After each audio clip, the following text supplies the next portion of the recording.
Up next, we have a guest that is a psychic, an intuitive life coach, a best-selling author. Her works include Trigger, The Wonder Horse, and A Charmed Journey, an inspired guide to personal transformation. I'd like to welcome Angela Lenhardt to the show. How you doing, Angela? Good morning. Thank you. I'm doing wonderful. It's a pleasure Good. to be here. Yeah, it's good to have you on the show. So how are things in Colorado? I know we talked a little bit about it off air. How are things going out there? Well, right now the weather is beautiful. It's a hot weekend. There aren't any rain clouds, so we definitely need a little bit of rain, but the weather's great. We do, because of the whole COVID situation, we are advised to wear masks, or it's mandatory to wear a mask in all public places. So I think everybody's kind of adjusting to the new norm and what that could possibly look like until further notice. So I think that we're we are all just navigating our way day by day through this new paradigm shift. How has your schedule changed, or have you seen an increase or decrease in what you do to help others with this? My schedule is pretty consistent. I see clients 5 days out of a week, and I'm generally pretty busy. But it seems like more of the questions now are truly around uncertainty. That is the like what we always have a plan of how we think that our life should go. We have this idea of what it's supposed to look like, and I think that we are wired that way from such a young age. You go to school, you go to college, you get the boyfriend, you get married, you have kids, and so on and so forth. And now more than ever, that isn't happening. People aren't even in schools right now, and so there's so much uncertainty. Like, how are we going to go to school? What is that? What does that hybrid system look like? What does my relationship look like? So a lot of the questions now are revolved around connection. How do you find peace during this state of chaos that we are experiencing as a whole? And generally that is what I hear. So I'm teaching a lot of meditation techniques. I'm teaching a lot of I still teach my workshops. I'm actually going to California next weekend at a private retreat where it's going to be socially distanced, of course, but just to really help people find that inner state of calm. Excellent. I always find it interesting, just to learn about people's beginnings. So I guess maybe we can get started with, how did you become aware of your abilities, and how did this kind of all get started for you? That's such a loaded question. As I stated at the beginning, I had an idea of how my life should go, which was, go to college and move to New York and possibly become a stockbroker, or maybe get into hotel management. And the pivotal point in my life was truly the day that my mom passed away.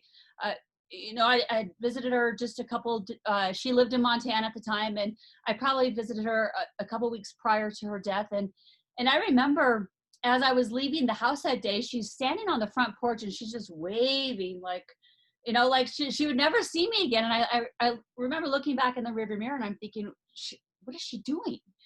She's acting like she's never going to see me again. Now, hindsight's always 2020, and looking back, I intuitively know. I knew in my heart of hearts that she knew that she would never see me again, although those words weren't conveyed. But the big shift was when my mom, I called her one day and I said, what are you doing? I used to talk to her 4 or 5 times a day on the phone. I would just call her and ask her what she was having for lunch. Mm-hmm. And she says, well, I'm getting ready to go. And I said, go where? And she says, I'm going to go and be with the angels. And I said, Mom, what's going on? Are you sick? And she goes, no. And she wasn't sick. There wasn't drugs or alcohol in her system. There wasn't any of that. My mom was just so in tune with God, so in tune with the angelic realm, so in tune with her own life, that she had prepared me and my brother, I know for years, to when that she could take her exit point, which is, and she died in her sleep that night. It was plain and simple. She died of a heart attack. Wow. And I remember the next morning I got up. It was around 6 o'clock in the morning. I was married at the time, and I just get out of bed and I go sit in the dining room, and my husband at the time, he gets up and he says, "What are you doing?" And I said, "Well, I'm waiting." And he goes, "Well, you're sitting in the dark. What are you waiting for?" And I said, "I don't know." And then it was approximately 10 minutes later, my aunt called to tell me that my mom had passed away in her sleep.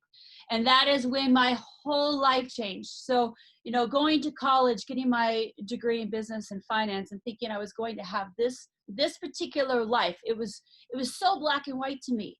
And in one moment, everything changed. And then that took me to what I do today, and I began to ask myself, what am I here to do? What is my purpose? And how am I here to serve?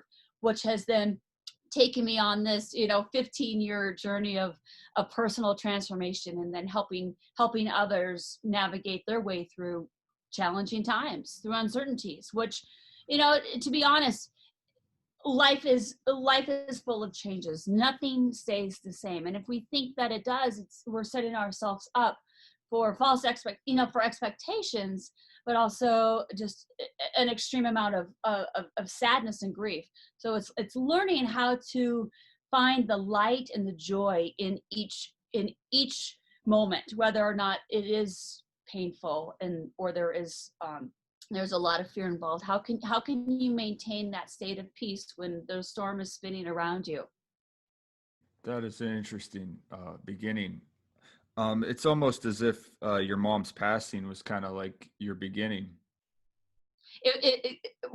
I just got the chills when you said that. Absolutely. That's I know in my heart of hearts that she had to go in order for me to step into who I am. Does that make sense? Yeah.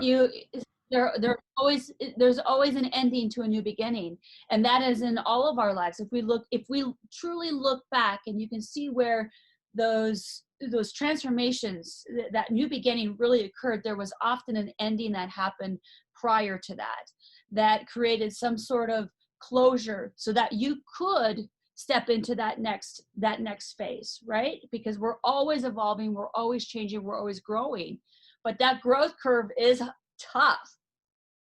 Yeah. It's tough. Fun about the process. You have traveled abroad. Can you talk some about the experiences and maybe some of the things you've learned in your travels? Well, oh my gosh, I've learned so much that this world is it's a huge playground, and it is full of experiences if you choose to embrace them. And what you generally expect from other people, like what you draw out of them, is what you're going to get in return. My first trip to China, and I hadn't been to China before, but I wasn't I would say an educated traveler at the time. I put $100 in my sock, and I had my wallet full of money, and I had a few traveler's checks or whatever it was back then, and I think that was I carried everything in my bag. And what had happened, and then I put everything else in my suitcase, right? I had no idea that I should probably designate items to different parts of my body, and carry a couple different kinds of bags, and take notes along the way. But what happened is my first trip to China, I almost missed my flight from San Francisco to Taipei or whatever that was. But when I got to Chiang Mai, I had lost my bag, all of my money, and my bags didn't show up. I'm sitting in the airport, not able to speak their language, and I had nothing. I had absolutely no form of communication because I didn't have a cell phone. I didn't have any money. I had that $100 that was in my sock, and I had no bags. So I really learned that you can't take anything with you, because if it doesn't show up, you have to know exactly who you are with nothing. So that was my first lesson in traveling abroad. Wow. But the greatest thing happened is because people came out of nowhere to help me, to help a stranger in their country. I was safe the entire time. You know, I'd always found that I was in, you know, people around me generally took really good care of me and took me to the hotel and set me up with water. And what had happened is 2 days later, my bags and all my money and my wallet showed up. Every dime, nothing was gone. And everything in my suitcase showed up. So if you, and I just expected it. And what I did though is I really focused on being kind and generous when I was in this state of absolute frazzle, because I knew that I was going to get back what I was giving out, and this was my test. So I've discovered that, you know, when I was traveling to China, also I love to scuba dive. So I've been various places around the world diving. And the same goes there, you know, from dive masters to people that you meet on the trip. You know, people love to share their wisdom. And if you are open and if open as far as an open mind and an open heart, and you don't have this huge bias in the middle, you will be surprised of how much joy and wisdom you will gain from that experience. So Well said. that's my advice, is travel and learn. You know, I'm not sure exactly what our traveling is going to look like after this pandemic, but I hope on some degree that we can find this peaceful ground and love each other on some some way, because it was truly the best experience of my life, and I hope that other people get to experience that as well, especially the younger generation, you know. Yeah, absolutely. Your book, Trigger the Wonder Horse, is about a horse you rescued and your relationship with this horse. Can we get some details about the book? Well, it is a relationship. It's definitely the relationship with my horse. It's a book that I wrote because I wanted to teach others that animals. I wanted to show others. You know, words don't teach. Actions teach, right? Stories teach. And I wanted to share with people that the power to create a miracle and to manifest and to heal resides within them when you have a strong connection with the spiritual realm, with God, with the divine, however you want to, you know, identify with that. And my experience with Trigger definitely began about 27 years ago, and over the last 27 years, we've built a relationship, and life's about relationships, whether you look at it from a personal standpoint or a business or a business perspective. Life is about relationships. And most importantly, it's about the relationship with you. And animals, I know this to, I will go to the grave saying this, that animals will teach you more about you than anything else in this world, because they can hold that presence of unconditional love, of detachment, and true and respect, without having these emotional burdens in the way.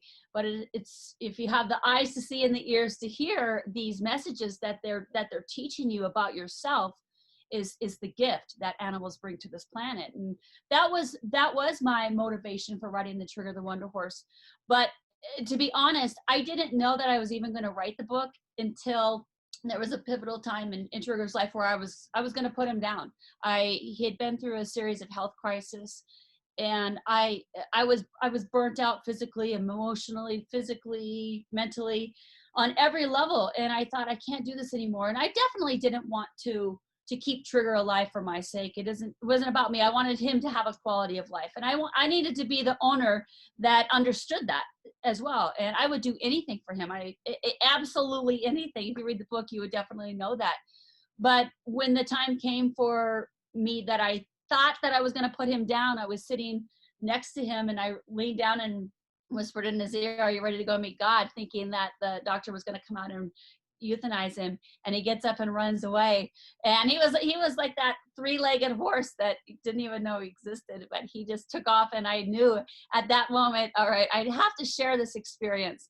And I don't care what other people say. I'm going to do it. And because it provides hope. It definitely provides hope. And if there's one thing that I know that my life message is about, it's about hope when you're in the space of despair, because that ultimately is when the magic can happen as well. Because when we ultimately surrender and we're at that space of letting go because you don't know what else to do, because there's nothing to hold on to anymore, is when something else, you've created something else you've created space in your life for something else to occur. But often we have to be in that space in order for that impetus to show up. That's fascinating. I think I know the answer to this, but are you able to connect with animals psychically like you are, much like humans, or? Absolutely. Yeah, absolutely. Sometimes it's even a little bit easier to communicate with animals. You see, animals, like I said, they're not guarded unless they've been abused typically. But so they're open. They are an open vessel, and everything, absolutely everything, has an energetic field around it. So as an intuitive, what I do is I tap into that energetic field, and I get information. I get messages from the field, whether it's your inner spirit, or whether it is maybe a message from a loved one that's crossed over, I also do a lot of Feng Shui, so I read the energy of homes, and homes even have a personality and communicate messages. So absolutely everything carries an energetic vibration with it. So it's tuning into that frequency and then communicating whatever it is to the person that's seeking information. Yeah, you mentioned feng shui, and I see that you're actually you do give consultations on that. Can you provide some details for the listeners on what that is and kind of what you do? Well, Feng Shui is an ancient art. It's over 5,000 years old, and it's about creating harmony and balance in your physical space.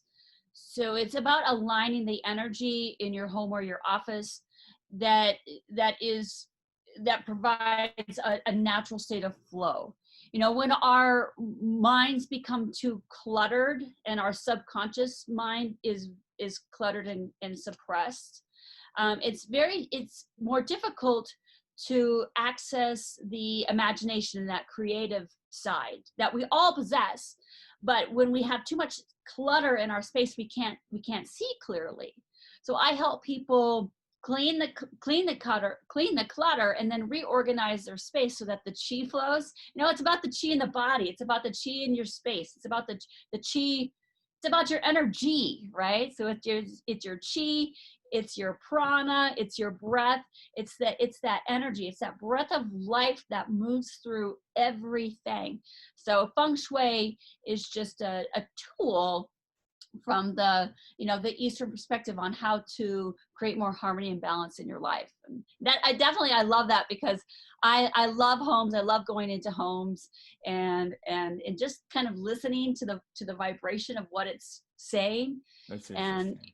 it's quite interesting, because if somebody lives in a house that maybe was built in the 1800s, there's a lot of history there, and all the people that have lived in that home prior to you have usually left some sort of vibration in that space, and sometimes it needs to be cleared, otherwise it can impact your future. So I've seen That's that interesting. over and over again in homes and offices, is that is especially if someone has died in that particular space, they are unsure of where they're going to transition to, or how that's going to look like, or what their belief system is, they'll linger there, or that vibration will linger there. So it could either be good, bad, or indifferent, however you want to look at it. That's interesting. Now, did you learn this like traveling abroad? I'm assuming the feng shui. When I was in China, I spent some time in Hong Kong, and I learned some techniques there, and one of my trips, I would hike to the top of this mountain every single day speak with the abbot, actually just to listen to her. She spoke and we had a translator, and I would just sit there and listen for 6 hours a day. And seriously, we get up at 6 o'clock in the morning, hike 6,000 steps. I was exhausted by the time I got there. And then we would just take notes, and then we'd have to hike back down, because it was about, first of all, it was about discipline. And then it was about, wanting something so badly that you were going to hike 6,000 steps up and back for 3 weeks in a row.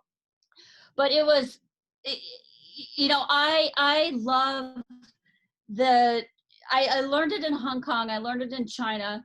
And then when I came back to the States, I just began to study, I began to study books. I began to read.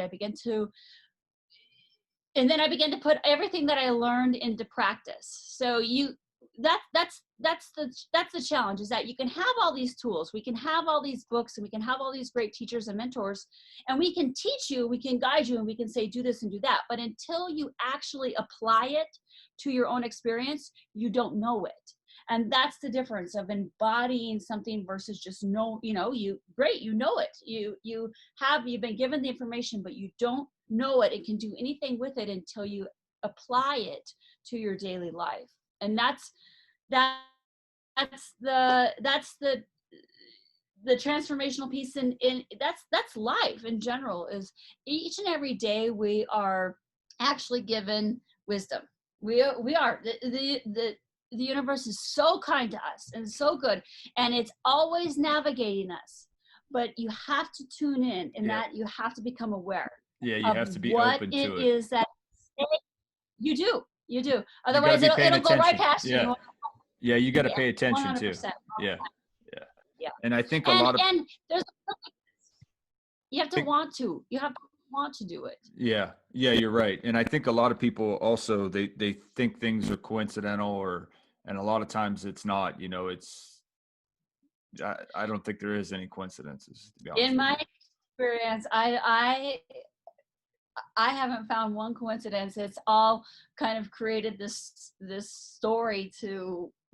It's just connecting the dots. It's one dot to the next, to the next, to the next, to the next. So it's about being in that state of wonder. Like, I wonder what's going to show up today. I wonder what dots are going to connect themselves today.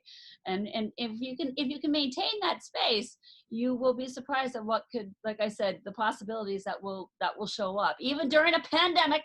Right. The universe, the God consciousness, God is very alive and well, and wants us to bring our light forward, wants us to share these experiences of hope. That's right. And love and transparency, because this is the time that we've all been prepared for. That's why these spiritual books were written, is so that we can apply them now, right? Yep. I think when you're awakened like that, it makes life a little more colorful too, doesn't it? Definitely. Can we talk a little bit about your other book, A Charmed Journey, in like how it's self-help nature, and what's that entail? Well, A Charmed Journey was my gateway into changing my life. And again, just like the Trigger the Wonder Horse book, A Charmed Journey wasn't planned at all. Like, that was even the furthest. I don't even consider myself a writer. I had to sit down and write a book, and I was like, God, how am I supposed to write a book? And I was like, sit down, open up your computer, and start typing. You know how to type. I learned how to type when I was a freshman, so I had to use those skills. But that was the Charmed Journey began when I was in a relationship. It was a 4-year relationship, and I have nothing to hide. My whole life's out there on my book, but it was that relationship that just kind of like, it's like beats you up every single day. And it wasn't a physical one, but it was definitely an emotional and mental and financial roller coaster, up and down, up and down, up and down. And I lost myself. I lost my sense of self, who I am, what am I about, what is my life purpose. For whatever reason, I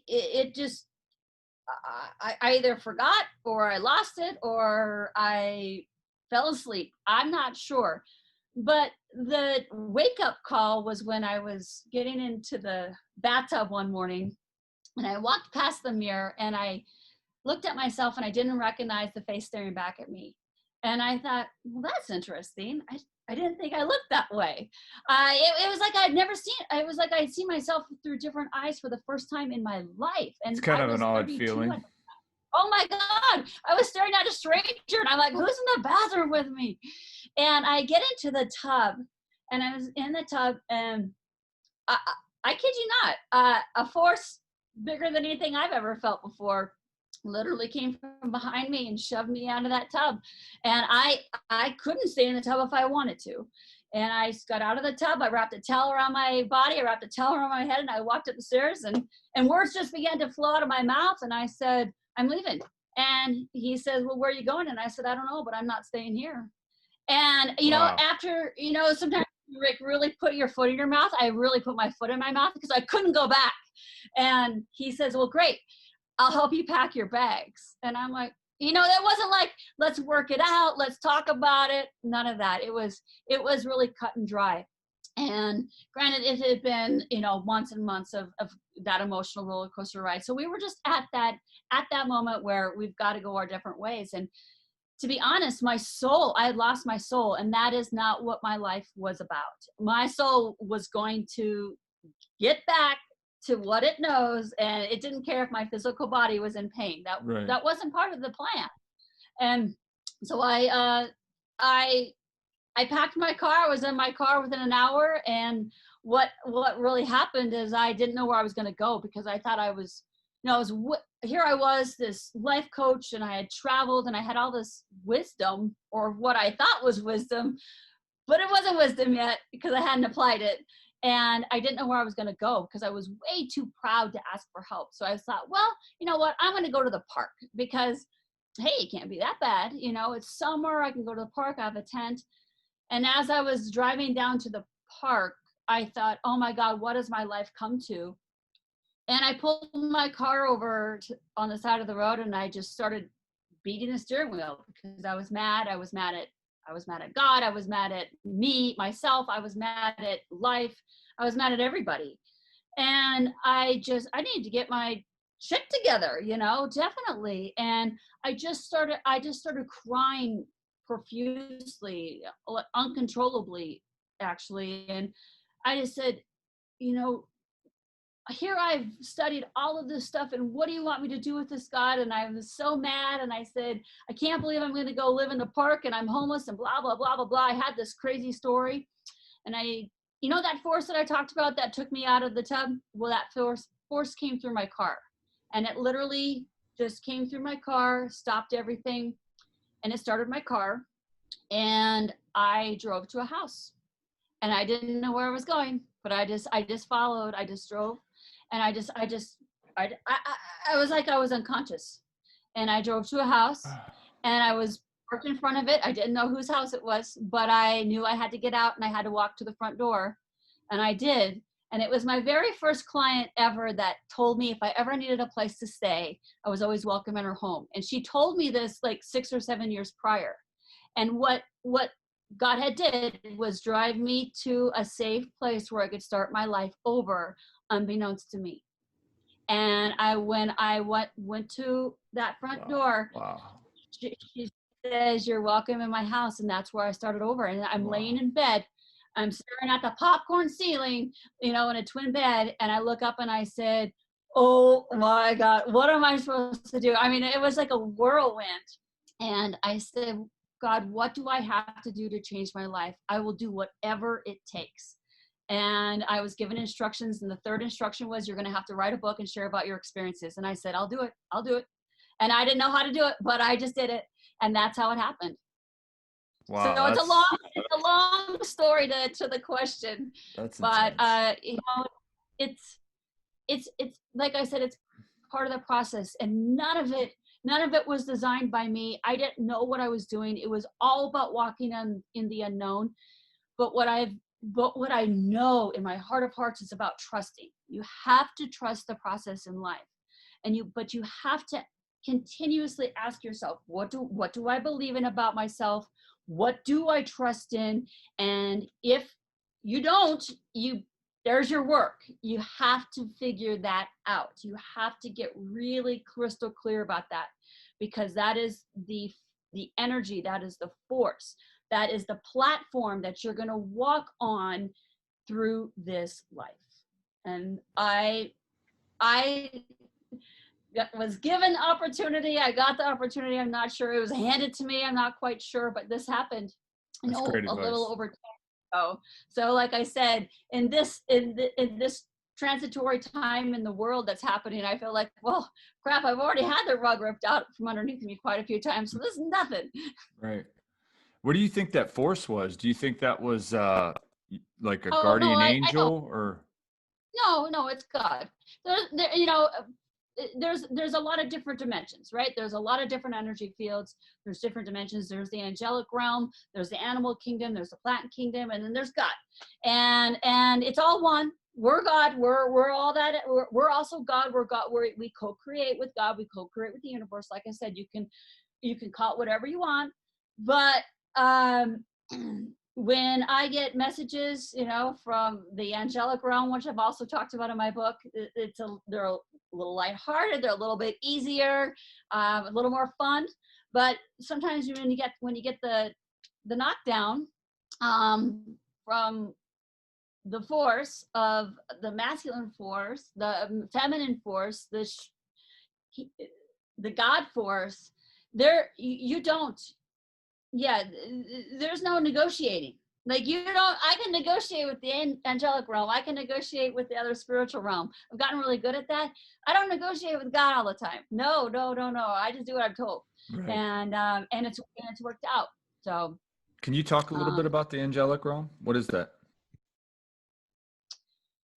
well, again, there are different dimensions. There's there's lots of different angels. There's the archangels. We have guardian angels.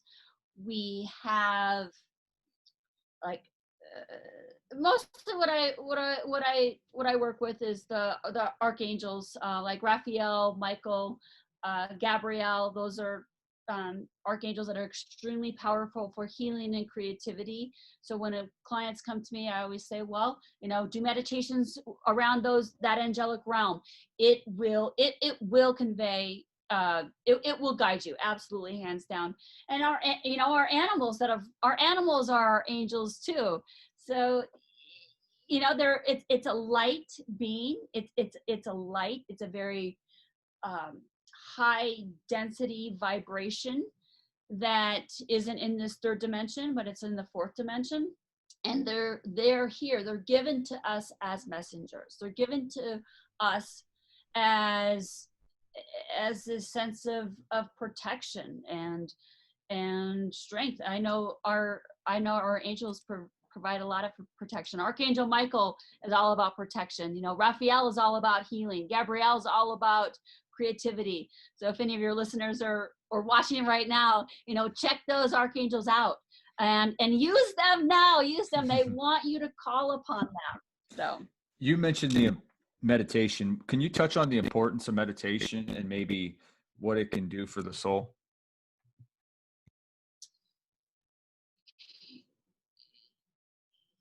Gosh, that meditation is a tool. It's a technique. And there are lots of different kinds of meditations. And depending on who we are as an individual, will kind of dictate what kind of meditation best works for you. Like there could be meditations where you sit quietly and the cross-legged position and you have your hands in a particular mudra. It could be a walking meditation. It could be outside, you could be cycling. And meditation is about, clearing the mind chatter so that you can create space for ideas to show up, for guidance to show up. And when we're constantly thinking and our mind is spinning over and over again, replaying the same stories, because that's what the mind is really good at. It hardly gives you any new scenarios. What it does is it replays the past. And unfortunately, with it replaying the past, that's where you create from. And that's usually from a space of fear and doubt and deprivation, all of those things that you don't want more of, but because you're focused on that generally is what shows up on your path. That's why meditation is really good to help break that circuit the repetitive cycle, so that you can be in a space of recreating something new. So that is part I highly recommend some sort of meditation technique. There's transcendental meditations, there's Zen meditations. So there's so much out there, and it is available. Mm-hmm. It's free, when people say, I don't have the money, I can't do this, I can't do that. Well, first of all, I say erase the word can't from your vocabulary, because if you believe that you can't, believe me, you won't. So that will stop you in your tracks every time. But if you're just, if you say, I'm going to try it, and try meditating for 30 seconds, say, if people say, I can't calm my mind down for, 10 minutes or 20 minutes. Well, that means you should probably just sit there for 30 minutes, because you have to discipline your own mind, and no one can do it for you except for you. Well said. Well put. You've worked with celebrities, some CEOs. What other services do you offer the public and people? Well, like I mentioned, I do personal retreats, corporate retreats, where I go to a specific location, and we do a weekend retreat, or sometimes it's a half day retreat or a day retreat. And we just kind of go reevaluate. We go over values and our the mission, and how the collaboration and communication aspects of really what makes a team efficient. So that's from a business perspective. And that's when I do a corporate retreat. But oftentimes I do if I'm invited to do a relationship retreat, we talk more about the soul, and why you've attracted your partner into your life, and how you can to heal aspects of yourself, so you can maybe stop that cycle of attracting, the same problem with a different face, because that's typically what shows up.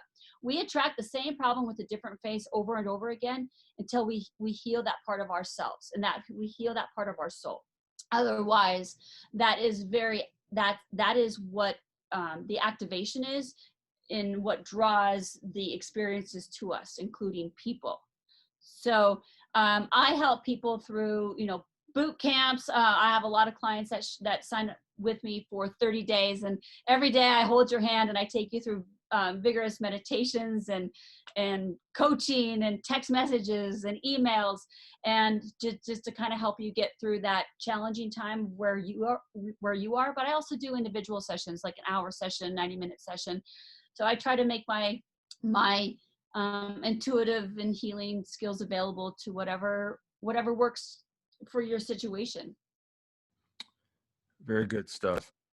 You have some very positive and inspiring, uplifting messages on your website and in social media posts. For the listeners out there, I encourage them to follow some of your work. Where does this inspiration come from, and where is this seemingly? I mean, because you're very wise. Where does this knowledge come from? Is it from source, or can you elaborate on that? Wisdom doesn't come from me. I'm just a conduit. I know better than to say that it comes from me, because as soon as I do, I'll get a shot to the gut. So I'm not dumb.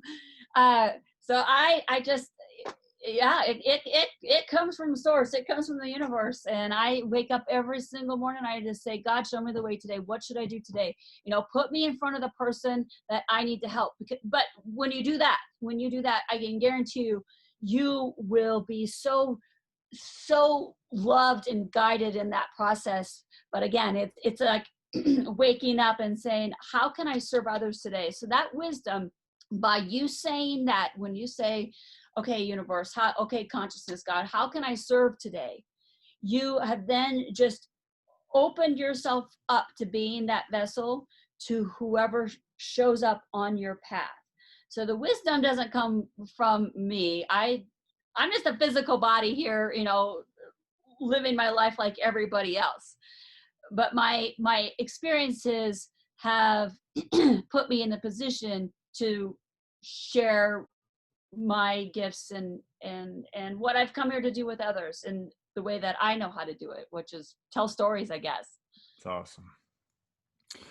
Let me ask you real quick. What's your thoughts on reincarnation?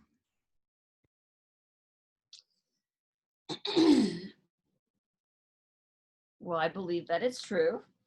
And I do believe that we reincarnate, and so do animals. And I have one story. So as I share through stories. I had this cat, and I loved my cat. He was an orange cat. His name was Stud. Sometimes I called him Stud Muffin, but he passed away after 22 years.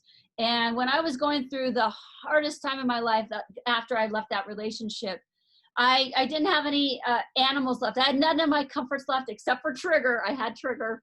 And I remember I was walking into this house one day, and as I was on the sidewalk, this orange cat he was walking down the sidewalk, and he looked just like Stud. And Stud had been dead for years. And I remember I stopped on the sidewalk, and this cat started meowing the same meow that Stud did. And it was a very unique kind of growl. So it was literally paralyzing for me. And this cat walks right up to me, stands at my feet. He had the same exact markings as Stud, and he had 10 toes. So he had big baseball mitts. And he sits in front of me, and I reached down and I said, "Studdy, is that you?" And he rolls over, he lets me pet his tummy, and all of a sudden he stands up and he changed. He was a different cat, and he walks away. Wow. So yes, I do believe in reincarnation. I do believe our animals can come back as animals, as different animals, maybe as people. I don't know. I haven't been dead yet, but I do know that anything's possible. Wonderful stuff. Well, where can we find some of your wonderful work that you're doing, and how can we get a hold of you? Well, I have a website. It's angelalenhardt.com. You can find all of my information there. On Amazon, that's where both of my books are located. So, Trigger the Wonder Horse and A Charmed Journey. And then, of course, Facebook, Instagram, Twitter, LinkedIn, and pretty much, I feel like my mugshot is everywhere. So it's out there. All I have to do is put in my name, like Angela Author Denver, and I pretty much show up. Well, wonderful discussion. Thanks for coming on the show, Angela. Appreciate it. You're welcome. And thank you for the opportunity. Thanks, Dylan.